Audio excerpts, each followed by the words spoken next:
16장 우리 1절부터 우리 마지막 절 16절까지 우리 다 같이 합독하겠습니다. 16장 1절부터 16절까지 시작. 아브라함의 아내 사레는 출산하지 못하였고 그에게 한 여종이 있으니 애굽 사람이요 이름은 하갈이라. 사레가 아브라함에게 이르되 여호와께서 내 출산을 허락하지 아니하셨으니 원하건대 내 여종에게 들어가라. 내가 혹 그로 말미암아 자녀를 얻을까 하노라 하매 아브라함이 사레의 말을 들으니라. 아브라함의 아내 사레가 그 여종 애굽 사람 하갈을 데려다가 그 남편 아브라함에게 첩으로 준 때는 아브라함이 가나안 땅에 거주한 지 10년 후였더라. 아브라함이 하갈에게 동침하였더니 하갈이 임신함에 그가 자기의 임신함을 알고 그의 여주인을 멸시한지라. 사레가 아브라함에게 이르되 내가 받은 모욕은 당신이 받아야 옳도다. 내가 나의 여종을 당신의 품에 두었거늘 그가 당신과 나 사이에 여호와께서 판단하시기를 원하노라. 아브라함이 사레에게 이르되 당신의 여종은 당신의 수중에 있으니 당신의 눈에 좋은 대로 그에게 행하라 하매 사레가 하갈을 학대하였더니 하갈이 사레 앞에서 도망하였더라. 여호와의 사자가 광야의 샘물 샘 곁에서 그를 만나 이르되 사라의 여종 하갈아 내가 어디서 왔으며 어디로 가느냐. 그가 이르되 나는 내 주인 사레를 피하여 도망하나이다. 여호와의 사자가 그에게 이르되 내 여주인에게로 돌아가서 그의 수하에 복종하라. 여호와의 사자가 또 그에게 이르되 내가 내 씨를 크게 번성하여 그 수가 많으니 셀 수 없게 하리라. 여호와의 사자가 또 그에게 이르되 내가 임신하였은즉 아들을 낳으리니 그 이름을 이스마엘이라 하라. 이는 여호와께서 내 고통을 들으셨음이니라. 그가 사람 중에 들나귀같이 되리니 그의 손이 모든 사람을 치겠고 모든 사람의 손이 그를 칠지며 그가 모든 형제와 대항에서 살리라 하니라. 하갈이 자기에게 이르신 여호와의 이름을 나를 살피시는 하나님이라 하였으니 이는 내가 어떻게 여기서 나를 살피시는 하나님을 배웠는고 함이라. 이러므로 그 샘을 부엘라헤로이라 불렀으며 그것은 가데스와 베레 사이에 있었더라. 하갈이 아브라함의 아들을 낳음에 아브라함이 하갈이 낳은 그 아들을 이름하여 이스마엘이라 하였더라. 하갈이 아브라함에게 이스마엘을 낳았을 때 아브라함이 86세였더라. 아멘. 기도하겠습니다. 사랑해 주님 감사합니다. 오늘도 저희들을 사랑하시고 이렇게 주님의 전에 나와 예배할 수 있는 은혜와 믿음과 건강을 주심에 감사합니다. 성령님 이 시간 우리 가운데 함께하여 주시고 하나님의 말씀이 우리의 심령 가운데 박힐 수 있는 귀한 밤이 되게 하여 주시옵소서. 감사하며 예수님의 이름으로 기도하였습니다. 아멘. 할렐루야. 아멘. 오늘 제목은 삼위일체의 축복을 받자.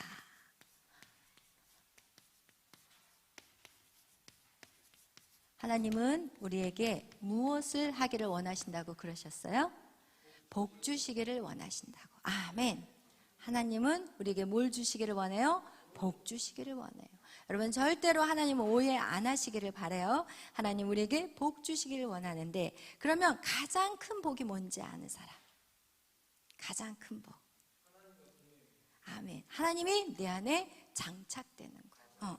삼위의 하나님, 삼위일체의 이 하나님이 하나님이신 그분이 내 안에 어떻게 돼요? 내 안에 장착되는 거예요. 여러분 장착. 뭔지 아세요? 장착된다는 게 여기에 완전히 팍 박혀버리는 거. 이것이 우리에겐 가장 큰 축복이에요. 여러분 생각해봐요. 그 하나님이신 그분이 내 안에 들어온다는 것은 이건 진짜 놀라운 사건이에요. 그것이 가장 큰 축복이라는 거예요. 아멘. 그렇게 하심으로 말미암아 하나님이 우리 안에 들어오심으로 말미암아 내 안에 장착돼서 나타나는 게 무엇이냐? 다스림과 정복이라는 거예요. 여러분 이것이 없다면 우리는 세상에 동물과 다를 게 하나도 없어요. 무슨 얘기인지 아시겠죠? 하나님 내 안에 들어오시는 거, 이것이 인간에게는 가장 큰 놀라운 축복이라는 거예요. 그런데 그 복을 누가 뺏어갔어요? 사단이 뺏어가버리고 그 우리 안에 누구를 집어넣었어요? 사단을 집어넣은 거예요. 내 안에 하나님으로 장착돼야 되는데 내 안에 사단의 영이 들어와 버린 거예요. 그래서 인간을 망가뜨려 버렸어요. 여러분을 망가뜨려 버린 사람이 자가 누구냐? 바로 사단이라는 것을 우리는 성경에서 말씀하고 있어요. 그래서 하나님이 우리에게 복을 주시기 위해서 먼저 해야 될 것은 무엇이냐? 우리 안에 다시 하나님을 장착시키는 거예요. 우리 안에 하나님의 영이 들어오지 않으면 우리는 절대로 복을 받을 수가 없어. 받아도 그것을 유지하고 다스릴 수가 없어요. 어떻게 다스릴 거예요? 내 안 하나님이 들어오셔야만이 우리는 모든 것을 정복하고 다스릴 수 있는 능력이 생기는데, 그렇기 때문에 하나님의 솔직히 우리가 구원이라는 역사는 무엇인가? 딱 간단해요. 하나님의 영이 우리의 몸에 장착되는 그것을 구원이라고 하는 거예요. 아주 심플하게 표현하는 거예요. 하나님의 영이 내 안에 들어오는 것이 구원인 거예요. 내가 예수님 믿습니다. 땡, 이게 아니에요. 많은 사람들은 그렇게 예수님을 믿었기 때문에 그들이 계속해서 세상 가운데서 구원받는 백성으로 살아갈 수 있는 힘이 없어요. 다스리고 정복하는 게 아니라 오히려 세상 사람들에게 끌려다니는 인생이 되는 거예요. 왜? 내 안에 하나님의 영이 채워져야만이 우리는 그 일들을 감당할 수가 있는데, 내 안에 영이 채워지지 않기 때문에 결국은 사단의 노예로 결국은 살아가요. 그래서 여러분, 이런 훈련의 시간들을 통해서 하나님 이 구원의 역사를 통해서 여러분을 뭘 만들기를 원하냐? 하나님의 형상이 여러분 안에 확 들어가서 자리를 딱 잡을 수 있도록 그렇게 만드는 것이 주님 오시는 그 날까지 우리가 계속해서 내 자신을 새롭게 만들어가는 새 사람을 입는 거예요.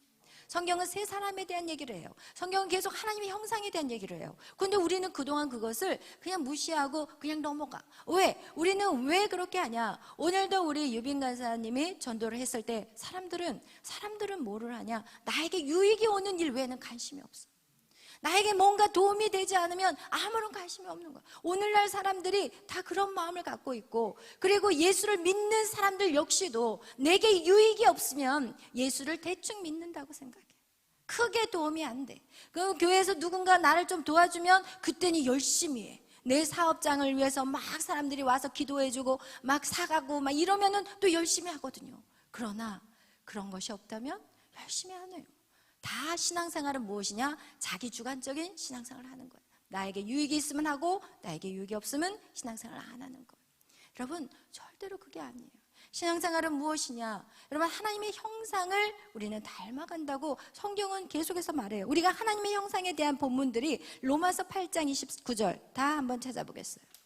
여러분, 군데군데 하나님의 형상을 본받으라는 말씀이 있고, 성품에 참여하는 자가 되라. 이 모든 것이 무엇이냐? 우리의 몸에 하나님의 형상을 장착시키기 위한 그 뜻임을 우리는 찾아내야 되는 거예요. 우리 로마서 8장 29절 다 같이 우리 읽겠어요. 시작. 하나님이 미리 아신 자들을 또한 그 아들의 형상을 본받게 하기 위하여 미리 정하셨으니 이는 그로 많은 형제 중에서 맏아들이 되게 하려 하심이라. 아멘. 여러분, 여기에서도 그 아들 예수 그리스도의 형상을 본받게 한다는 거예요. 그 얘기는 뭐냐? 예수 그리스도의 형상은 하나님 아버지의 형상이고 그 하나님의 아버지의 형상이 우리 안에서 회복되어져야 된다는 거예요. 아멘. 그리고 또 우리 베드로후서 1장도 찾아보겠어요. 베드로후서 1장 말씀 한번 찾아보겠어요. 베드로후서는요, 말세의 집 아래 성도들이 어떻게 살아야 될지에 대해서 기록된 책이 베드로 전후서예요. 그래서 여러분, 이 마지막 때를 살아가는 저와 여러분에게 정말 필요한 말씀이 베드로 전후서라는 것을 기억하시고 할 수 있다면 많이 읽으시기를 바라요.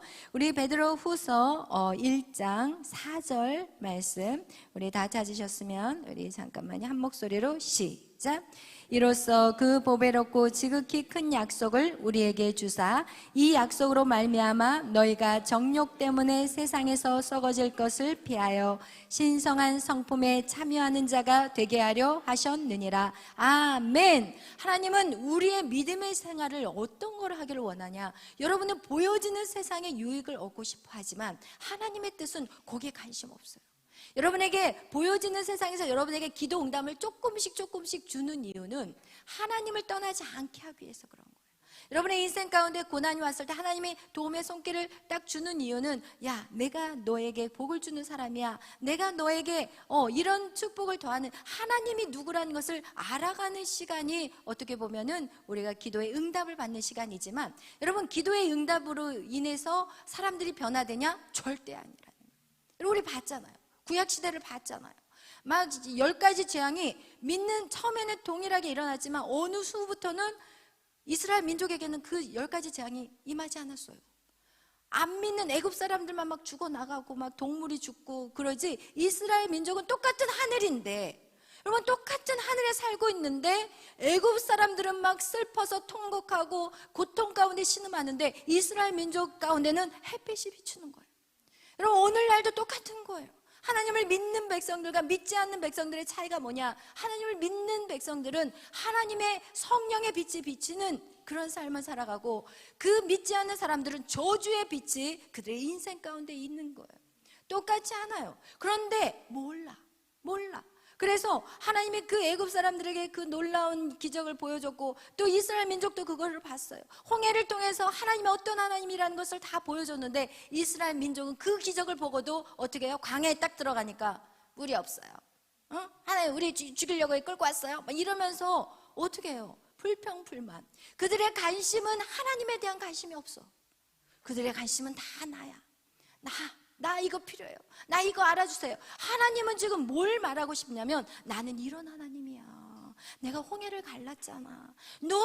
너희들 홍해 가를 수 있는, 나는 이거는 전능하신 분이야. 이거를 계속 여러분에게 하나님이 어떤 분인가를, 지금 우리는 신앙생활이라는 건 무엇이냐? 하나님이 어떤 분인가를 알아가야 되는 시간인데, 이 눈은 어디에만 관심이 있냐? 세상의 정욕에만 관심이 있는 거예요. 여러분, 오늘 이것이 바로 베드로후서에서 얘기하고 있는 것이에요. 너희는 이 썩어질 것을 관심을 갖고 살아가는 거예요. 그러나 하나님의 관심은 무엇이냐? 너희의 형상을 회복시켜주고 싶은 거예요. 형상을 회복시켜서 어떤 모습으로 바꿔가기를 원하냐? 에덴으로 돌아가는 삶을 살아가게 하는 거예요. 여러분이 형상이 하나님의 형상으로 장착이 되는 순간, 여러분, 천국에 안 갔는데도 여러분, 이 땅의 삶이 천국이야. 할렐루야. 하나님이, 여러분, 우리를 그렇게 하나님이 바꿔가고 싶으셔. 여러분, 성경에 보면 뭐라고 얘기하냐면, 영생이라는 것은 무엇이냐? 영원한 생명을 갖는 것은 무엇이냐? 하나님을 아는 것과 그가 보내신 예수님을 아는 거라고 얘기해요. 그런데 우리는 아는 것에 관심이 없어. 무엇을 먹을까? 무엇을 입을까? 어느 자리에 올라갈까? 어떻게 내가 한번 보여줄까? 내가 어떻게 한번 내 힘 자랑해볼까? 막 이런 온통 세상 사람들의 관심 속에 우리 믿는 사람 역시도 그렇게 살아가고 있다는 거예요.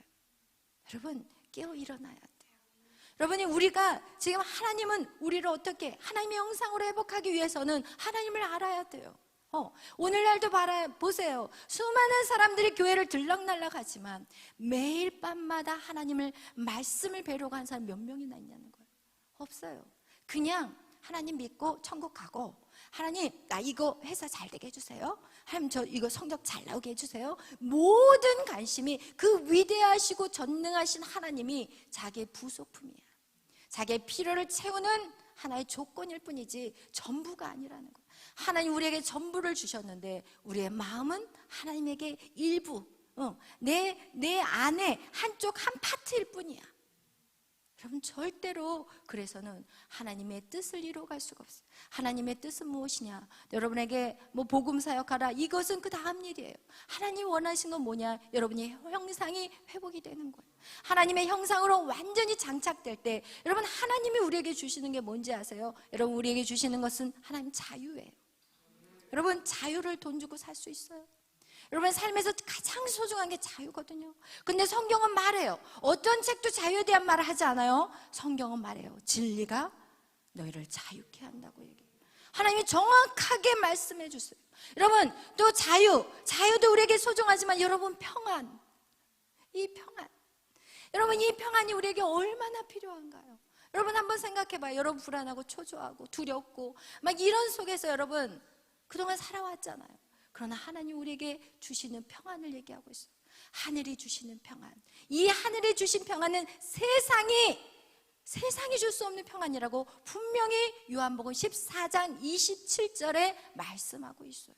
하나님이 주시는 자유, 요한복음 몇 장이에요? 8장 23절. 이런 식으로 하나님은 정확하게 딱딱딱 성경 구절을 우리에게 말씀했어요. 우리에게 또 필요한 게 뭐예요? 사랑. 하나님은 사랑이시래요. 성경에 하나님은 사랑이라고 말씀하고 있고, 하나님의 그 사랑을 우리는 그 하나님의 사랑으로 말미암아 우리가 모든 것을 넉넉히 이길 수 있다고 성경은 말하고 있어요. 여러분, 하나님으로부터 오는 거 한번 생각해 봐요. 이걸 돈 주고 살 수 없어요. 자유, 평안, 사랑, 또 뭐예요? 만족. 여러분, 사람들이 왜 저렇게 죽을 똥 살똥으로 일하고 있을까요? 만족이 없어서 그래요. 그러나 성경은 말해요. 만족은 이 땅에서 우리의 힘으로 얻을 수 있는 것이 아니라고 그랬어요. 만족은 위로부터 오는 것이라고 고린도후서 말씀에 나와 있어요. 여러분, 이거와 같이 고린도후서 3장 5절에 우리가 무슨 일이든지 우리에게 난 것이 뭐라고요? 난 것 같지 않고 스스로 만족하는 것이 아닌데 우리의 만족은 오직 하나님으로부터 온다고 정확하게 말하고 있어요. 여러분, 우리에게 자유와 평안과 사랑과 만족함, 이것보다 더 소중한 것은 말해보세요. 물질? 아니에요, 여러분.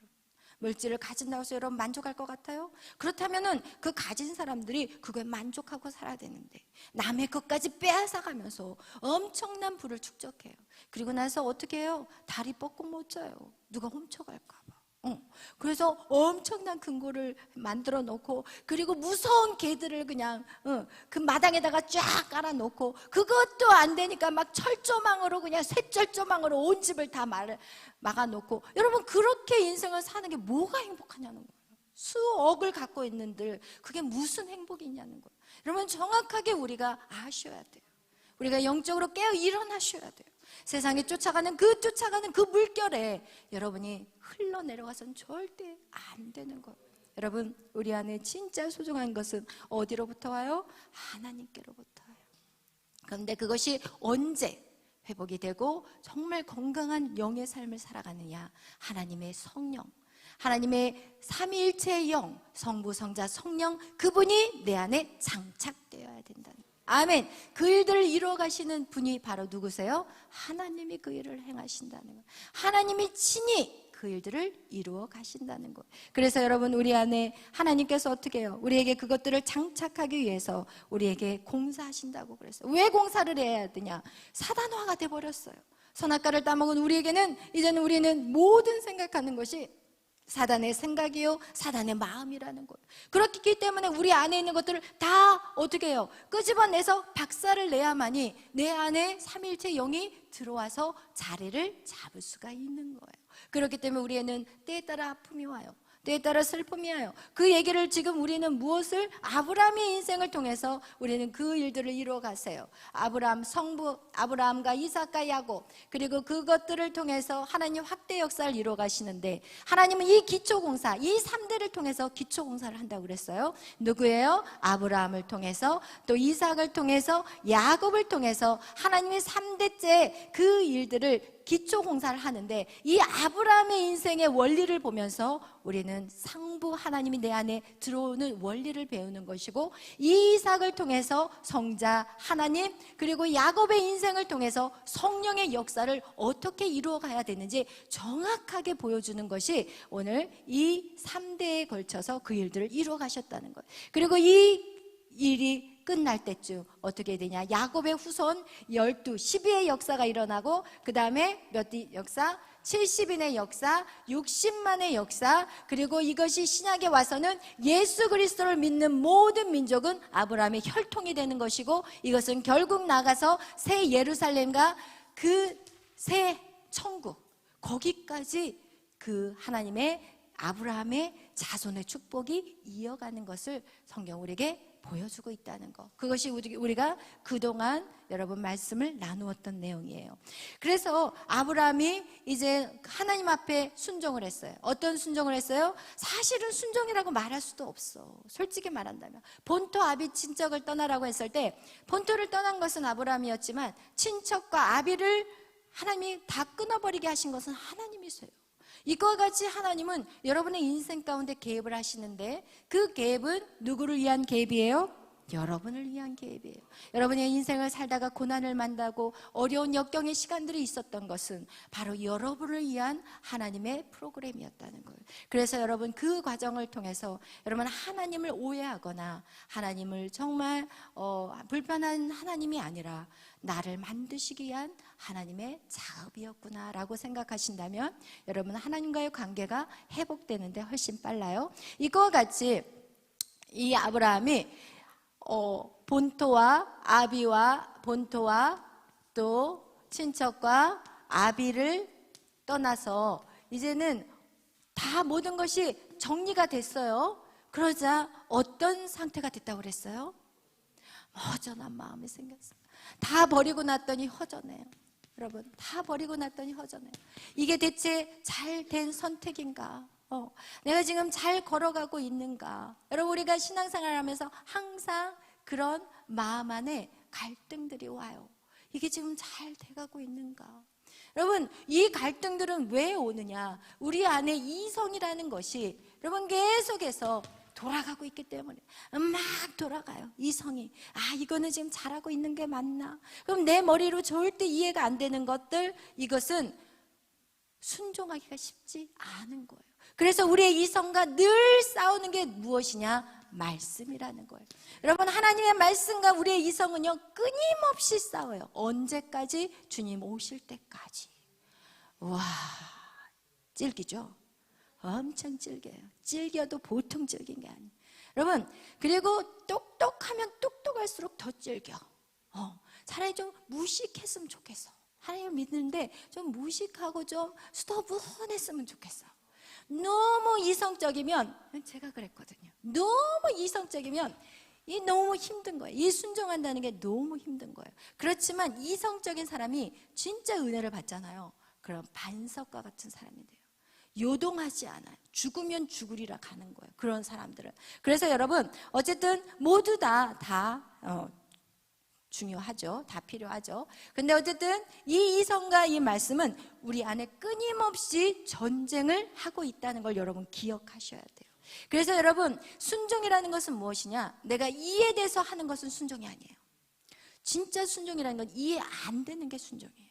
그리고 가장 큰 축복은 뭐냐? 진짜 할 수 없는 걸 하는 게 가장 큰 축복. 땡 잡은 거예요. 가장 어려운 순종을 하는 게 땡 잡은 거예요. 그가 누구였어요? 바로 아브라함이었어요. 가장 어려운 순종, 아들을 죽이는 거예요. 그거보다 더 큰 순종이 무엇이겠어? 그리고 나서 하나님이 아브라함의 훈련을 딱 끝냈어요. 야, 너 이제 훈련 이제야. 하나님 거기서 뭐라고 표현하냐면 이제야 네가 나를 얼마나 내 말에 순종하는지 이제야 증명이 됐다. 이러면서 더 이상은 그 이후로는 훈련이 없어요. 여러분 그렇게 가장 그 고지 산 꼭대기를 확 찍어버릴 수 있는 저와 여러분이 되시기를 축원합니다. 그것이 여러분은 언제 3대에 걸쳐서 돼서는 안 돼요.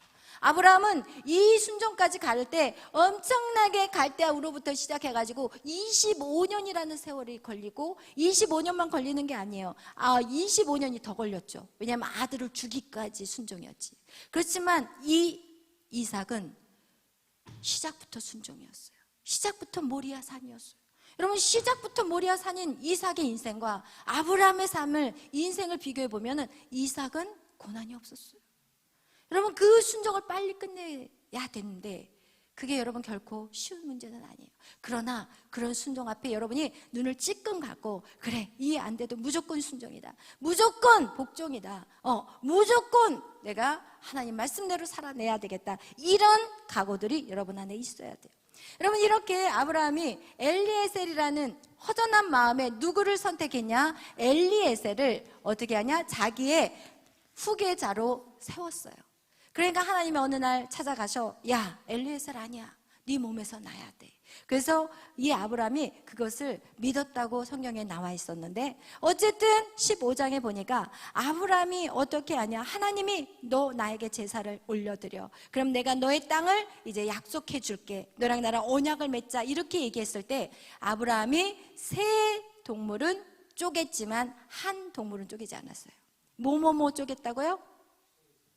소, 염소, 양, 그리고 쪼개지 않는 건 뭐였어요? 새를 쪼개지 않았어요. 그 얘기는 무엇이냐? 본토, 친척, 아비는 다 쪼갰어요. 어쨌든 하나님의 손을 통해서 쪼갰어요. 그러나 엘리에셀은 아직도 이 마음에 담아 있는 거야. 만약에 하나님이 축복하지 않는다면 이 엘리에셀을 양자로 삼아야 되는데 그 불편한 마음으로 하나님 앞에 제단을 쌓았어요. 그러나 하나님은 그것을 아셨고 결국은 그것에 대한 징계가 내려졌는데 그것이 뭐예요? 400년 동안 그의 후손들이 그 땅에 가서 노예로 살 것에 대해서 예언을 했다는 거예요. 여러분, 우리가 순종하지 않으면 나만 순종 안 하면 되는데 그것이 누구에게? 내 후손들에게 영향력이 있어요. 여러분, 그래서 부모는 더 정직하게 살아야 되고 부모는 더 성실하게 살아야 되고 여러분의 모든 모습을 누가 보고 있어요? 자녀들이 보고 있어요. 여러분의 믿음 생활하는 거, 와, 우리 아이가 정말 믿음이 좋았으면 좋겠어요. 그러면 제가 항상 하는 말이 있어요. 어머님부터 믿음 생활 잘하세요. 제가 항상 입에 달고 하는 말이 어머니부터 열심히 신앙생활 하세요. 왜냐하면 제가요, 제 선에서 저의 어떤 습관들, 부모로부터 받은 습관들 제가 딱 끊어버리잖아요. 그럼 저희 딸은 가만히 있는데도 끊어져 버리더라고요. 제가 그걸 몇 번 봤거든요. 제 안에서 해결이 딱 된 게 저희 딸은 노력도 안 하는데 끊어져 버리더라고요.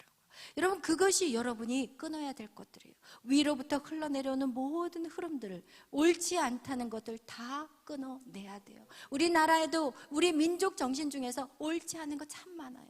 두리둥실, 그냥 뭐 대충 이렇게 그냥 뭐 클리어하지 않아요. 그냥 얼렁뚱땅 넘어가는 거 진짜 많거든요. 정직하지 못하는 것들 되게 많아요. 제가 왜 그걸 알았냐? 제가 미국에 살면서 그걸 느끼게 됐거든요. 우리나라의 그 삶 속에서 우리의 문화가 그냥 좋은 게 좋은 거야 하면서 그냥 두리뭉실 덮어버리고, 그리고 어떤 것들을 예를 들어서 조금 뭐 돈이 될 일이 있으면은 다 몰려가지고 그것에 어떻게 해서든지 그거를 뒤에다가 다 입마에 포켓하고, 그게 바로 부실공사하지 뭐겠어요. 그런 악한 행위들을 통해서 결국은 누가 죽었어요? 우리의 자녀들이 다 죽었어요. 여러분, 이거와 같이 여러분 이런 두리뭉실 얼렁뚱땅 이런 것들이 우리 안에 분명히 흘러내려온 것들이 있다면 그거 역시도 단칼에 잘라버리셔야 돼요. 아멘. 그렇지 않으면 결국은 그것이 내 자녀들, 내 후손들이 죽어간다는 것을 오늘 누구를 통해서 보여주시냐? 아브라함을 통해서 보여줘요. 그래서 이 엘리에셀을 그렇게 하고 난 다음에 그 다음에 누가 또 말을 걸었냐? 사라. 여러분, 사례가 누구예요? 와이프예요. 그동안은 내 내면의, 내 안에서의 갈등이었다면 이제는 외부에서 나를 공격하는 영이 있다는 거예요.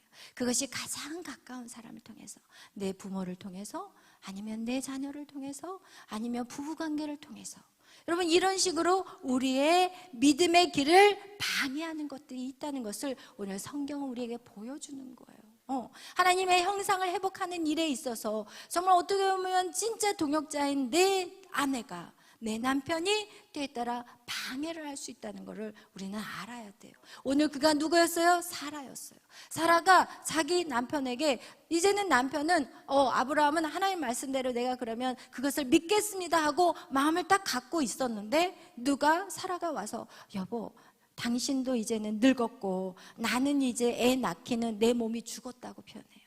그게 뭐냐? 더 이상 아이를 낳을 수 있는 경수가 없다는 거예요. 그러면서 아내가 차라리 당신이 더 늙기 전에 내 몸 중 하가를 데려다가 잠을 자고 그리고 아이를 얻는 게 좋겠습니다, 이렇게 얘기를 해요. 여러분, 세상의 소리는 정말 이치에 맞아. 어떨 때 보면 하나님의 말씀보다 세상의 말이 더 이치에 맞아. 맞아, 정말 그렇네, 당신 말이 딱 맞네, 충분히 그렇게 생각할 수 있어요. 그런데 세상의 말로 문제를 해결하면 당장은 될 것 같지만 그 일로 인해서 사라는 하갈에게 무시를 당해버려요. 몸종에게 무시를 당해버려요. 여러분이 사람의 말을 듣고 그 말대로 따라가잖아요. 그러면 그 사람이 여러분을 생각하는 것 같지만 결국 그 사람한테 무시당해. 잘 보세요. 제가 인생을 살아오면서 제가 깨달은 거 그거였어요. 사람들의 말에 맞아, 그 말이 맞다라고 그 말에 따라갔더니 결국 그 사람한테 무시당하더라고요. 여러분, 그거와 같이 여러분, 우리가 사람들의 말은 금방 해결이 될 것 같아. 금방 해결이 되었어.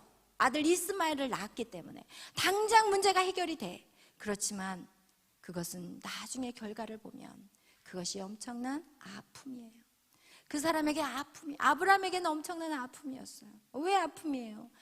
아브라함이 늦게 이제는 하갈이라는 여인을 얻었지만 그 여인을 통해서 아들 이스마엘을 얻었어요. 생각해봐요. 100세가 다 된 85세, 86세에 누구를 얻었다고 얘기해요? 이스마엘을 얻었다고 성경 말하고 있어요.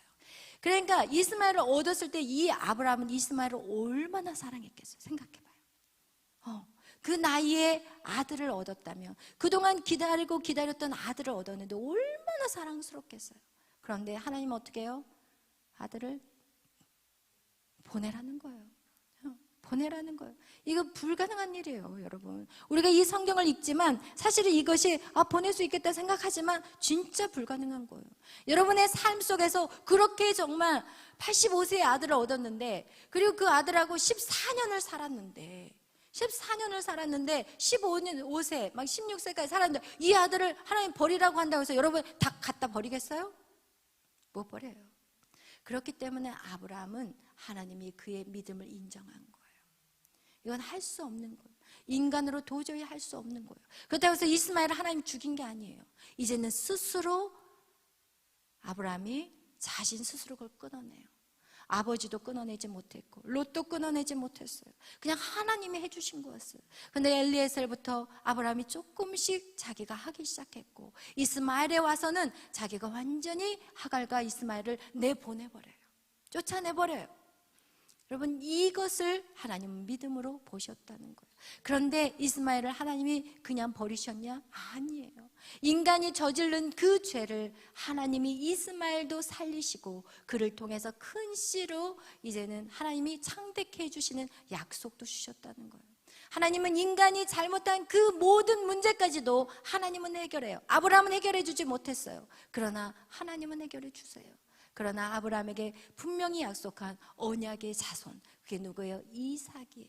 이삭을 통해서만 하나님은 축복하시겠다고 말씀하셨기 때문에 하나님 그 일을 계속해서 이어가시는 거예요. 오늘 성경을 보면 여러분 무엇을 발견하게 되냐면, 여러분 창세기 17장 오늘 읽었던 16장 우리 16절에 보면은, 이 마지막 절에 보면은 86세에 이스마엘을 낳았어요.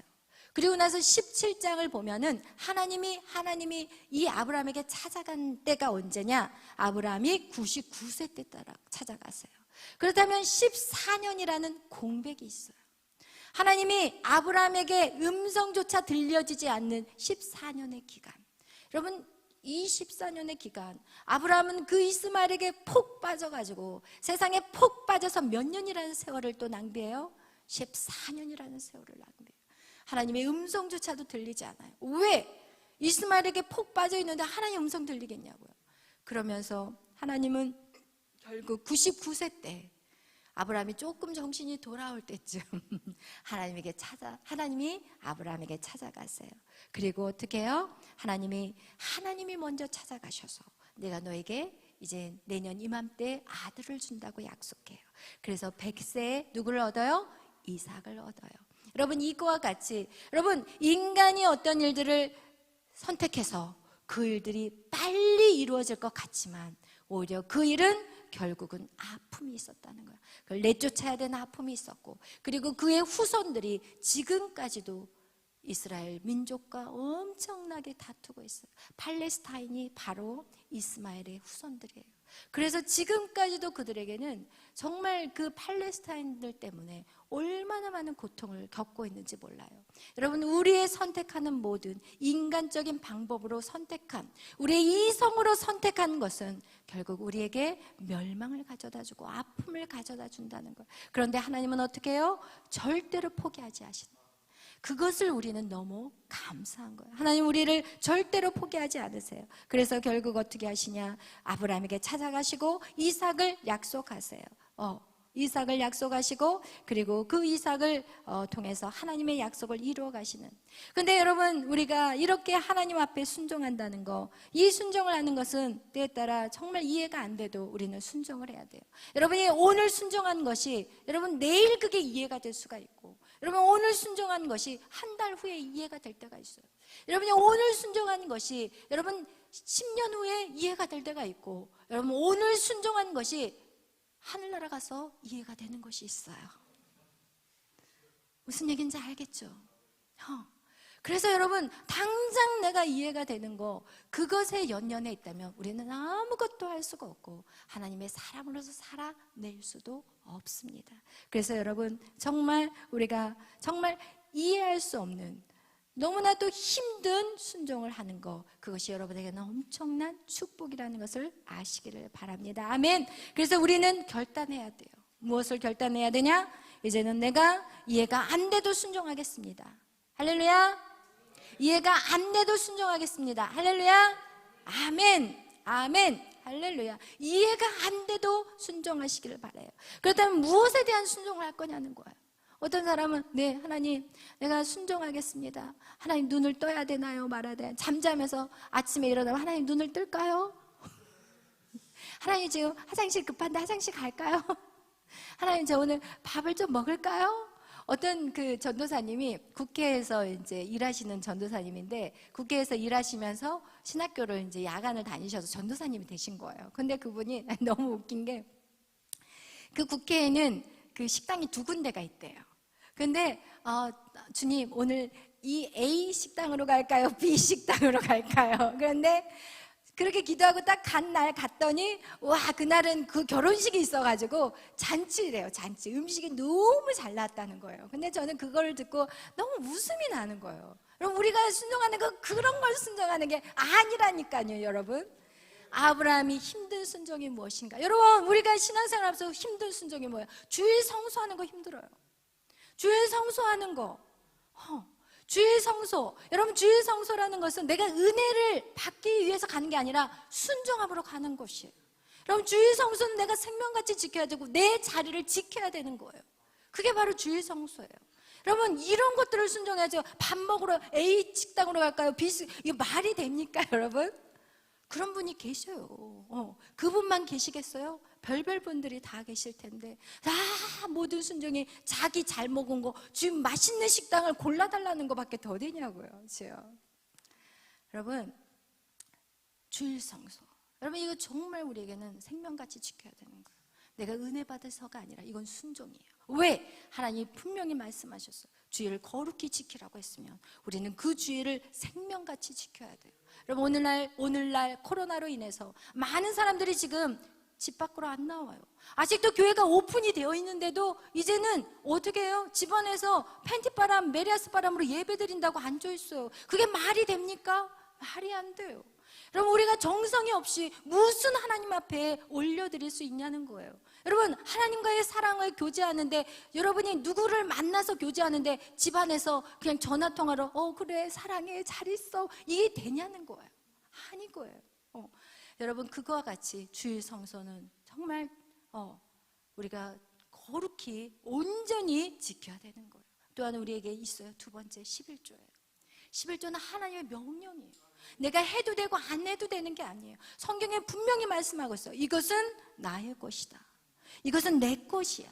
너에게 10을 줬다면 10분의 1은 내 것이야. 이렇게 하나님 말씀한, 하나님의 말씀인 것은 우리는 이것이 이해가 안 돼도 지켜야 되는 거예요. 이해가 안 돼도.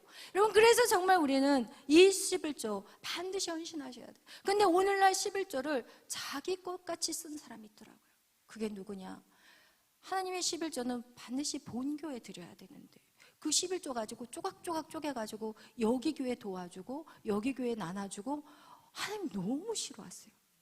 이것은 누구 거예요? 그 물질이? 내 것이에요. 11조는 하나님 앞에 드리고 나머지 구제연금에서 자기가 도와주는 건 오케이. 그러나 이것을 제대로 지키지 못하면 여러분, 축복 확대 역사가 일어날까요? 절대 안 일어나요. 여러분, 세 번째가 있어요. 세 번째는 무엇이냐?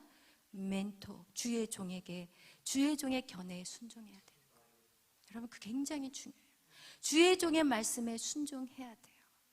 그것이 보이지 않는 하나님이 보이는 주의 종을 세우신 이유예요. 여러분, 그렇다면 어떻게 여러분이 누구의 말을 듣고 순종하며 살겠어요?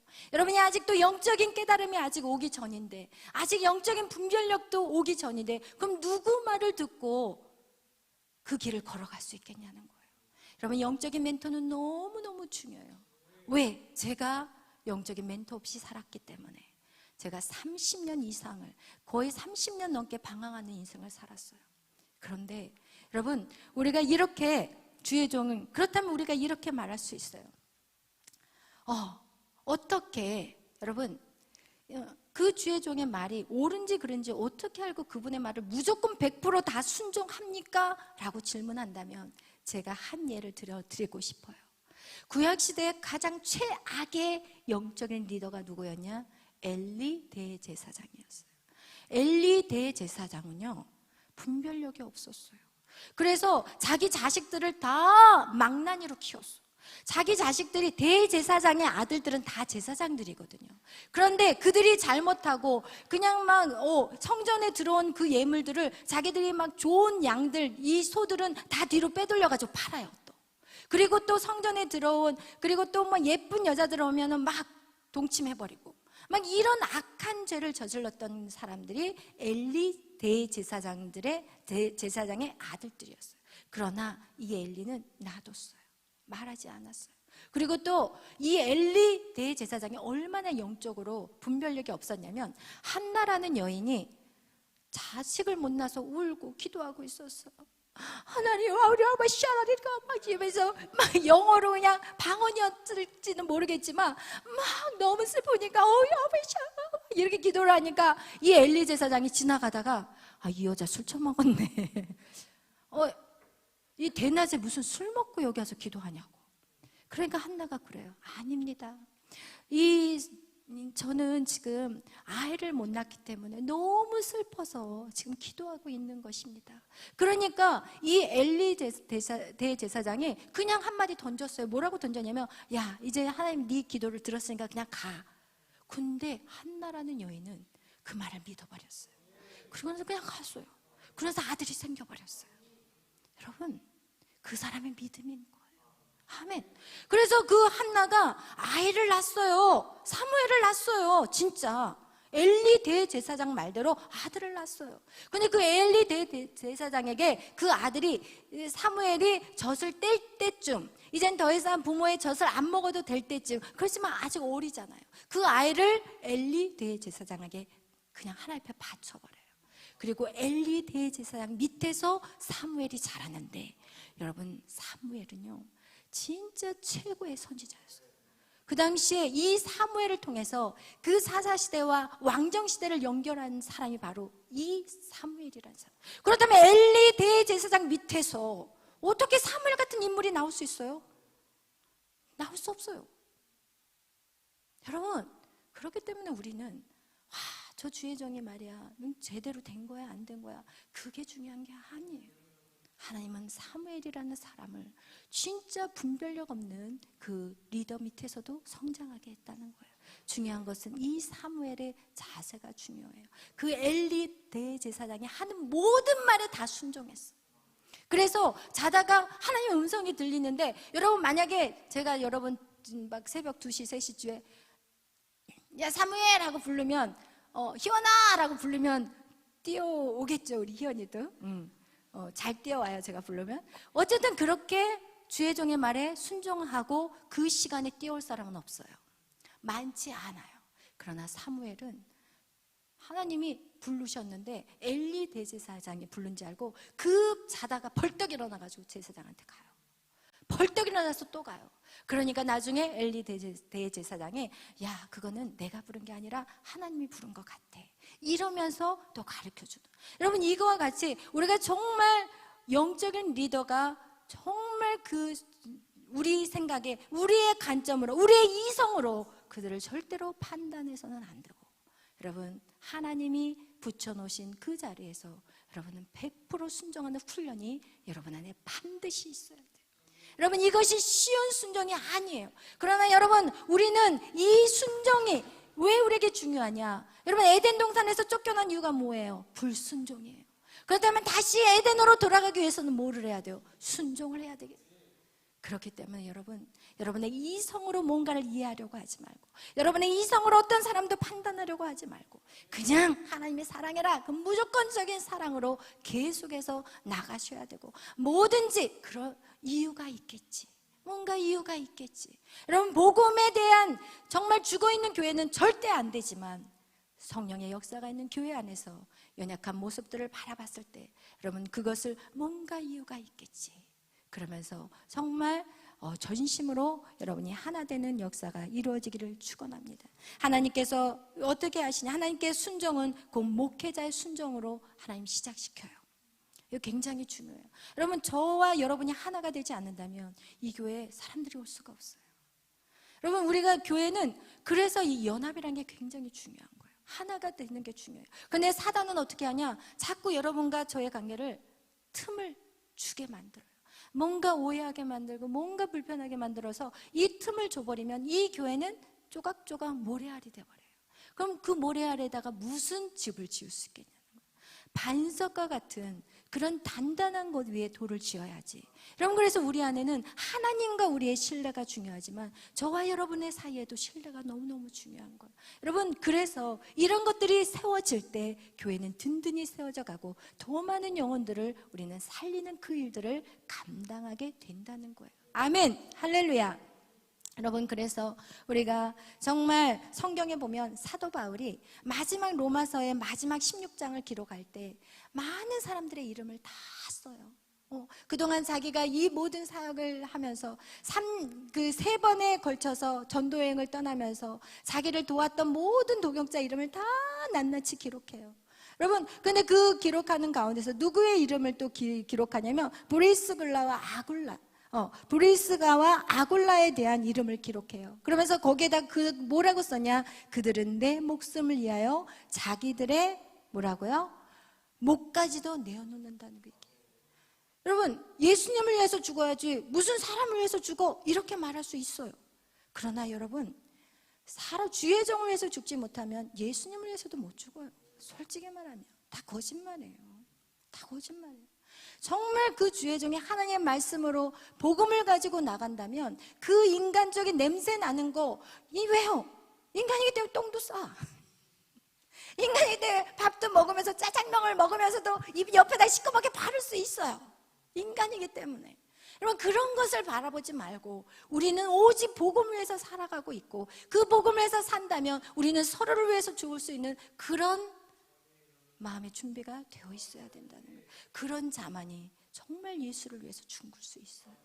예수를 위해서 죽기 위해서 우리는 먼저 복음을 위해서 서로의 관계 안에서 죽는 것들 너무 필요하다는 거. 아멘. 여러분 그거와 같이 우리가 3가지 삼위일체 축복을 받는 거. 그 무엇을 위해서 우리가 순종하느냐? 무엇을 순종하느냐? 여러분 이 3가지는 정말 철저한 거예요. 주일 성수와 11조와 그리고 주의 종의 그 말에 그 견해에 복종하는 거. 이것이 바로 하나님의 훈련의 시간 동안 여러분을 다루는 시간이라는 거. 여러분 꼭 기억하시고 여러분 정말 삼위일체의 그 놀라운 그 영이 여러분 안에 완전히 장착되기를 축원합니다. 아멘. 기도하겠습니다.